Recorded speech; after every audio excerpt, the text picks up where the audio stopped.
ಮಾಡಿದ ಸಂಖ್ಯೆ ಪ್ರಸ್ತುತ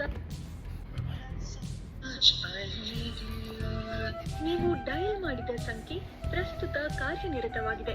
ದಯವಿಟ್ಟು ನಮಸ್ತೆ, ನಾನು ನಿಮ್ಮ ಸೌಮ್ಯಶ್ರೀ. ಯಾಕಪ್ಪ ಕಾಲ್ ಮಾಡ್ತಿದ್ದಾರೆ, ಯಾರಿಗೂ ಕಾಲ್ ಪಿಕ್ ಮಾಡ್ತಿಲ್ಲ ಅಂದ್ಕೊಂಡ್ರಾ? ಅದೇನಾಯಿತು ಏನು ಅನ್ನೋದನ್ನು ಮುಂದೆ ನೋಡಿ. ಆದ್ರೂ ಎಲ್ಲ ಒಂದು ಖುಷಿ, ಸೀರೆ ಉಟ್ಕೊಂಡಿದ್ದೀನಿ, ಚೆನ್ನಾಗಿ ಕಾಣ್ತಿದ್ದೀನಿ ಅಂತ. ಆದರೆ ಏನು ಮಾಡೋದು, ಖುಷಿ ಒಳಗಡೆ ಸ್ವಲ್ಪ ನೋವು ಕೂಡ ಇದೆ. ಆ ನೋವು ಏನು ಅಂತ ಈಗ ಹೇಳ್ತೀನಿ. ಆದ್ರೂ ಹೀಗಾಗಬಾರ್ದಾಗಿತ್ತು, ಹೀಗಾಗೋಯ್ತು. ನಮಸ್ತೆ, ನಾನು ನಿಮ್ಮ ಸೌಮ್ಯಶ್ರೀ. ದಯವಿಟ್ಟು ಕ್ಷಮೆ ಇರಲಿ. ಮೊನ್ನೆ ಎಲ್ಲರೂ ಕೂಡ ರೆಡ್ ಸ್ಯಾರಿನ ಬುಕ್ ಮಾಡ್ಕೊಂಡ್ರಿ. ಆದರೆ ಕಾರಣಾಂತರದಿಂದ ಸ್ಯಾರಿ ಇನ್ನೂ ಬಂದಿಲ್ಲ. ನನಗೂ ಬೇಜಾರಾಗ್ತಿದೆ. ಯುಗಾದಿ ಹಬ್ಬ ಬರ್ತಿದೆ. ತುಂಬ ಜನ ಹೆಣ್ಮಕ್ಳು ಸ್ಯಾರಿನ ಬ್ಲೌಸ್ ಸ್ಟಿಚ್ ಮಾಡಿಸಿ ಹಬ್ಬಕ್ಕೆ ಹಾಕೋಬೇಕು ಅಂತ ಒಂದು ಆಸೆ ಇಟ್ಕೊಂಡಿದ್ರಿ.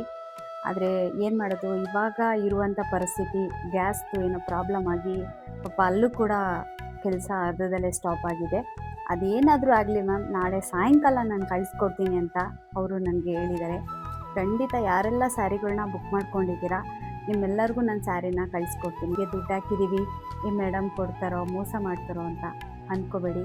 ನಾನು ಯಾರ ದುಡ್ಡು ಇಟ್ಕೊಳ್ಳಲ್ಲ. ಆಕಸ್ಮಿಕವಾಗಿ ಆ ಸ್ಯಾರಿ ಬಂದಿಲ್ಲ ಅಂದರೆ ನೀವು ಸ್ಯಾರಿಗೋಸ್ಕರ ಬುಕ್ ಮಾಡ್ಕೊಂಡಿರೋವಂಥ ಅಮೌಂಟನ್ನ ನಾನು ನಿಮಗೆ ರಿಟರ್ನು ಹಾಕ್ಕೊಡ್ತೀನಿ, ಆಯಿತಾ? ಕೆಲವರು ಹಾಗೆ ಪಾಪ ಮನಸ್ಸಲ್ಲಿ ಬೇಜಾರು ಮಾಡಿಕೊಂಡು ಮೇಡಮ್ ಹತ್ರ ಹೆಂಗೆ ಕೇಳೋದು, ಇಲ್ಲ ಸ್ಯಾರಿ ಬಗ್ಗೆನೂ ಕೇಳೋಕ್ಕಾಗ್ತಿಲ್ಲ, ಈ ಕಡೆ ವಾಪಸ್ಸು ದುಡ್ಡು ಕೇಳೋಕ್ಕೂ ಆಗ್ತಿಲ್ಲ ಅಂತ ತುಂಬ ಜನ ಅಂದ್ಕೊಂಡಿರ್ಬೋದು. ನಾಳೆ ಸಾಯಂಕಾಲವರೆಗೂ ವೆಯ್ಟ್ ಮಾಡಿ ದಯವಿಟ್ಟು. ಬಂದಿದ್ದ ತಕ್ಷಣ ನಾನು ಖಂಡಿತ ನಿಮಗೆ ಸ್ಯಾರಿನ ಕಳಿಸ್ಕೊಡ್ತೀನಿ. ನಾನು ಆಲ್ಮೋಸ್ಟು ಈ ಥರ ಬುಕ್ಕಿಂಗ್ ಎಲ್ಲ ನಾನು ತೊಗೊಳೋದೆಲ್ಲ ಮುಂಚಿತವಾಗಿ ದುಡ್ಡು ಹಾಕಿಸ್ಕೊಂಡು ಅದೆಲ್ಲ ಮಾಡಲ್ಲ. ಬಟ್ ಬುಕ್ಕಿಂಗ್ ಆಗ್ತಾಯಿತ್ತಲ್ಲ, ಸರಿ ತೊಗೊಳ್ಳೋಣ ಅಂತೇಳಿ ತೊಗೊಂಡೆ. ಫಸ್ಟ್ ಬ್ಯಾಚಲ್ಲಿ ಬುಕ್ ಮಾಡ್ಕೊಂಡವ್ರಿಗೆಲ್ಲ 3 ದಿನದಲ್ಲಿ ಸ್ಯಾರಿ ಸಿಕ್ತು. ಆದರೆ ಸೆಕೆಂಡ್ ಬ್ಯಾಚಲ್ಲಿ ಬುಕ್ ಮಾಡ್ಕೊಂಡವ್ರಿಗೆ ಪಾಪ ಇನ್ನೂ ಸ್ಯಾರಿ ಸಿಕ್ಕಿಲ್ಲ. ನನಗೂ ಕೂಡ ಬೇಜಾರಿದೆ. ಖಂಡಿತ ಸ್ಯಾರಿ ನಾಳೆ ಸಾಯಂಕಾಲ ಸಿಗುತ್ತೆ. ಸಿಕ್ಕಿದ ತಕ್ಷಣವೇ ನಾನು ನಿಮ್ಮೆಲ್ಲರಿಗೂ ಕೂಡ ಡಿಸ್ಪ್ಯಾಚ್ ಮಾಡ್ತೀನಿ. ಡಿಸ್ಪ್ಯಾಚ್ ಮಾಡೋಕ್ಕೆ ಮುಂಚೆ ನಿಮ್ಮೆಲ್ಲರಿಗೂ ಫೋಟೋ ಬರುತ್ತೆ.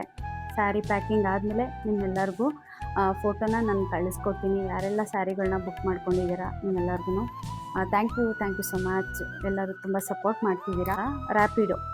ರ್ಯಾಪಿಡೋ ಅಲ್ಲಿ ಒಬ್ಬರು ಆಂಟಿಗೆ ನಾನು ಸ್ಯಾರಿನ ಯಾವಾಗಲೂ ಕಳಿಸ್ಕೊಡ್ತಿದ್ದೆ.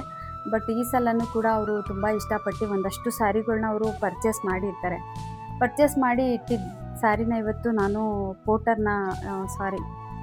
ರ್ಯಾಪಿಡೋ ಮಾಡಿ ಕಳಿಸ್ಕೊಟ್ಟೆ. ಬಟ್ಟು ನಾನು ಆಂಟಿಗೆ ಹೋಗಿದ್ದೆ ಸ್ಯಾರಿ ಅಂತ ನಾನು ಸೈಲೆಂಟ್ ಆದೆ. ಆಮೇಲೆ ಆಂಟಿ ಫೋನ್ ಮಾಡಿದ್ರು, ಸೌಮ್ಯ ಸ್ಯಾರಿ ಬಂದೇ ಇಲ್ಲ ಅಂತ. ಯಾಕೆ ಹಿಂಗೆ ಮಾಡ್ತಾರೋ ಅಂತ ಗೊತ್ತಿಲ್ಲ. ನಾವು ಎಷ್ಟು ಸಲ ಬೆಳಗ್ಗೆಯಿಂದ ಫೋನ್ ಮಾಡ್ತಾಯಿದ್ದೀನಿ, ಫೋನು ಕೂಡ ಪಿಕ್ ಮಾಡ್ತಾ ಇಲ್ಲ. ನನಗೆ ಇನ್ನೇನಿಲ್ಲ ಬೇಜಾರು. ಪಾಪ ಅವರು ಆಂಟಿ ತುಂಬ ದಿನದಿಂದ ನನ್ನ ಹತ್ರ ಸ್ಯಾರಿನ ಎತ್ತಿಡ್ಸಿದ್ರು, ಈ ಸ್ಯಾರಿ ಬೇಕು ಅಂತ. ಇವತ್ತು ನೋಡಿ ಅದೇನೋ ಗೊತ್ತಿಲ್ಲ, ತುಂಬ ದಿನದಿಂದ ಅವ್ರಿಗೆ ರ್ಯಾಪಿಡೋ ಮಾಡೋಕ್ಕೆ ಆಗ್ತಾಯಿರಲಿಲ್ಲ. ಇವತ್ತು ನಾನು ರ್ಯಾಪಿಡೋ ಮಾಡಿ ಕಳಿಸ್ದೆ. ಪಾಪ ಅವ್ರಿಗೆ ಸ್ಯಾರಿ ಹೋಗಿಲ್ಲ. ಬೇಜಾರಾಯಿತು. ಈ ಥರ ಮಾಡಿದರೆ ಎಷ್ಟು ಕಷ್ಟ ಆಗ್ಬಿಡುತ್ತಲ್ಲ.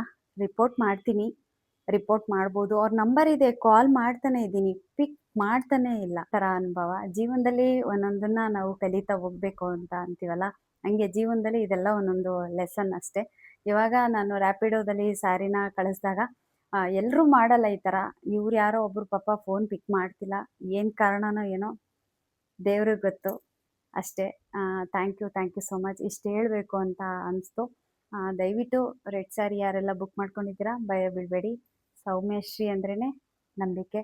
ಖಂಡಿತ ನೀವು ಯಾರೆಲ್ಲ ಅಮೌಂಟ್ ಹಾಕಿ ಸ್ಯಾರಿ ಬುಕ್ ಮಾಡ್ಕೊಂಡಿದ್ದೀರಾ ಖಂಡಿತ ನಿಮ್ಮ ಮನೆಗೆ ಸ್ಯಾರಿಗಳನ್ನ ಕಳಿಸ್ಕೊಡ್ತೀನಿ. Thank you so much.